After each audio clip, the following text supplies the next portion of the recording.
মুভিটি শুরু হয় এল ইভান দিয়ে, যে নিজের গল্প নিজেই বলে এবং বোঝায় যে তার জীবনের সবচেয়ে গুরুত্বপূর্ণ অংশ হলো তার ওলি ফিলিং এর বন্ধুত্ব। যারা ছোটবেলা থেকেই একসাথে বড় হয়েছে এবং প্রায় সবকিছুই একসাথে করে, দুজনেই তাদের বন্ধুত্ব বজায় রাখার জন্য কিছু কঠোর নিয়ম বানিয়েছে। যেমন একজন আরেকজনের কাছ থেকে কোনো গোপন কথা লুকাবে না, একে অপরের পরিবারের সদস্যদের সাথে রোমান্টিক সম্পর্কে জড়াবে না এবং কোনো কিছুই তাদের বন্ধুত্বের মাঝে আসতে দেবে না। এল এই নিয়মগুলো খুব গুরুত্ব সহকারে নেয়, কারণ লি তার জন্য শুধু বন্ধু নয়, পরিবারের মতো। স্কুলে এল একজন সাধারণ মেয়ে, যে খুব বেশি জনপ্রিয় নয়, কিন্তু তার এনার্জি আর ফোন নেচারের কারণে আলাদা করে চোখে পড়ে। তবে ভেতরে ভেতরে সে একটু অনিরাপদও বোধ করে এবং চায় মানুষ তাকে লক্ষ্য করুক। অন্যদিকে লির বড় ভাই নোয়াফিন স্কুলের সবচেয়ে আলোচিত এবং ভয়ঙ্কর ছেলে, যার ব্যক্তিত্ব একদম আলাদা। সে আত্মবিশ্বাসী, একটু আক্রমণাত্মক এবং নিয়ম ভাঙতে পছন্দ করে। তবুও সবাই তাকে লক্ষ্য করে এবং মেয়েরা তার ওপর ফিদা। এল তাকে ছোটবেলা থেকে চিনি, কিন্তু লির বানানো নিয়মের কারণে সে সবসময় তার থেকে দূরত্ব বজায় রেখেছে। যদিও তার ভেতরে কোথাও না কোথাও নোয়ার জন্য একটা লুকানো আকর্ষণ আছে, যা সে নিজেও খোলাখুলি স্বীকার করে না। ধীরে ধীরে গল্প এগোয় স্কুলের একটি বড় ইভেন্টের দিকে, যেখানে এল আর লি মিলে একটি ফাউন্ডেবল কার্নিভালের জন্য কিসিং বুথ এর আইডিয়া নিয়ে আসে, যেখানে মানুষ টাকা দিয়ে একটি র্যান্ডম কিস পেতে পারে। তাদের কাছে এটি শুধু একটি মজার এবং একটু অদ্ভুত আইডিয়া, যার মাধ্যমে তারা টাকা তুলতে পারবে এবং কিছু ভিন্ন কিছু করতে পারবে। কার্নিভালের দিন আসে এবং পুরো পরিবেশ বদলিয়ে যায়। মিউজিক, ভিড়, আলো আর উত্তেজনা চারদিকে ছড়িয়ে পড়ে। এল বুথের ভেতরে বসে থাকে এবং মানুষ একে একে আসে, যার ফলে তাকে বারবার অদ্ভুত কিন্তু মজার কিস দিতে হয়। আর সবকিছুই হালকা ফুলকা পরিবেশ চলতে থাকে। কিন্তু এর মাঝেই হঠাৎ নোয়া সেখানে আসে এবং সে সামনে আসতেই পুরো পরিবেশ এনার্জি বদলে যায়, কারণ তার উপস্থিতির একটা আলাদা প্রভাব আছে। সে কোনো দ্বিধা ছাড়াই বুথের সামনে দাঁড়ায়, এলের দিকে তাকায় এবং বেশি কিছু না বলেই তাকে কিস করে ফেলে। তাই কিসটা অন্য সব কিসের থেকে একদম আলাদা, কারণ এতে শুধু মজা বা খেলাধুলো অনুভূতি নয়, বরং একটা বাস্তব আকর্ষণ আর কানেকশন অনুভব হয়, যা হঠাৎ করে তাদের মধ্যে প্রকাশ পায়। এল এই মুহূর্তে পুরোপুরি চুপ হয়ে যায়।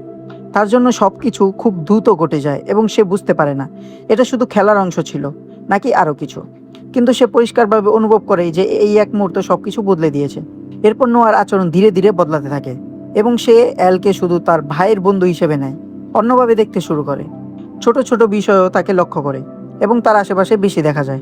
এলও তাকে আর উপেক্ষা করতে পারে না, কিন্তু তার ভেতরে একটি দ্বন্দ্ব শুরু হয়ে যায়, কারণ সে জানে যা হচ্ছে তা লির নিয়মের বিরুদ্ধে এবং এটা প্রকাশ পেলে তাদের বন্ধুত্ব ঝুঁকির মধ্যে পড়তে পারে। এখন গল্প এমন এক মোড়ে পৌঁছায় যেখানে এলের সামনে দুটি পথ, একদিকে বহু বছরের মজবুত বন্ধুত্ব আর অন্যদিকে একটি নতুন সম্পর্ক, যা হঠাৎ করে তার সামনে এসেছে। এই দ্বন্দ্বই গল্পকে সামনে এগিয়ে নিয়ে যায়। কার্নিভালে সেই ঘটনার পর এল এবং নোয়ার মধ্যে সবকিছু ধীরে ধীরে বদলাতে থাকে। শুরুতে তারা এটাকে উপেক্ষা করার চেষ্টা করে, কিন্তু তাদের মধ্যে আকর্ষণ আর লুকানো থাকে না।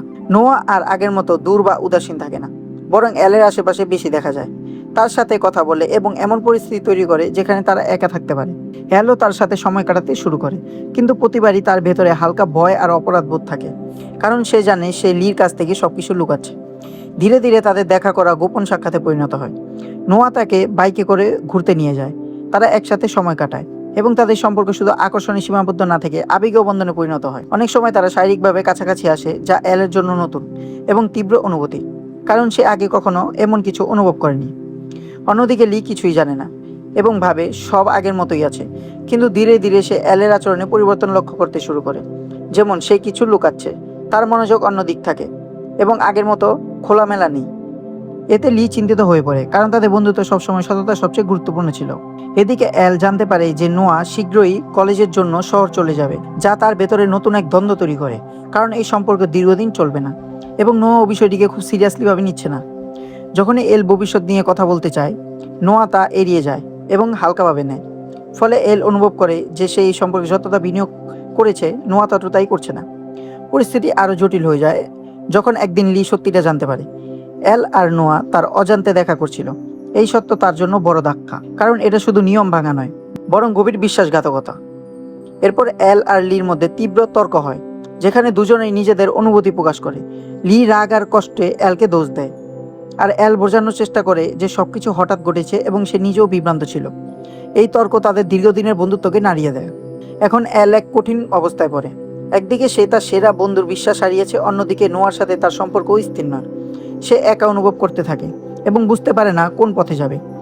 গল্প এখন তার সবচেয়ে আবেগপূর্ণ এবং গুরুত্বপূর্ণ পর্যায়ে পৌঁছায়।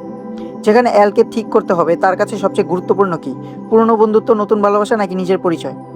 শেষের দিকে অ্যাল নিজের সম্পর্কে ভাবতে শুরু করে এবং বুঝতে পারে সে নিজের পরিচয় অন্যদের জন্য বদলানোর চেষ্টা করছিল। সে সিদ্ধান্ত নেয় নিজের জন্য দাঁড়াবে। সে নোয়ার সামনে স্পষ্টভাবে বলে যে সে তাকে পছন্দ করে, কিন্তু এমন সম্পর্ক থাকতে পারবে না যেখানে বিশ্বাস আর স্পষ্টতা। অন্যদিকে লির সাথে তার সম্পর্ক ধীরে ধীরে ঠিক হতে শুরু করে। অ্যাল তার কাছে ক্ষমা চায় এবং নিজের ভুল স্বীকার করে। সময়ের সাথে সাথে লির রাগ কমে এবং তাদের বন্ধুত্ব আবার জোরে লাগতে শুরু করে। শেষে নোয়ার চলে যাওয়ার সময় আসে। অ্যাল তার সাথে দেখা করে এবং শান্তভাবে দুজনেই নিজেদের অনুভূতি স্বীকার করে, কিন্তু বুঝে যে তাদের পথ এখনো আলাদা। তাদের বিদায় আবেগপূর্ণ হলেও স্পষ্টতা থাকে। ফিল্মের শেষে অ্যাল আগের মতো থাকে না। সে আরও পরিণত এবং আত্মসচেতনতা হয়ে ওঠে। সে তার বন্ধু সম্পর্ক এবং সবচেয়ে গুরুত্বপূর্ণ নিজেকে বুঝতে শেখে। ফিল্ম এখানেই শেষ হয়, এই উপলব্ধি দিয়ে যে বড় হওয়ার মানে শুধু ভালোবাসা পাওয়া নয়, বরং সঠিক সিদ্ধান্ত নেওয়া। ইভেন যদি তা সহজ না হয়, কখনো কখনো বন্ধু, ভালোবাসা সবকিছুকে দূরে ঠেলে নিজেকেই বেছে নেওয়া সব থেকে মূল্যবান পরিচয় হিসেবে গণ্য হয়। তো বন্ধুরা, আজকের এক্সপ্লানেশন ভিডিওটা আপনাদের কেমন লাগলো? যদি ভিডিওটি ভালো লাগে অবশ্যই সাবস্ক্রাইব করতে কিন্তু একদমই ভুলবেন না। ধন্যবাদ।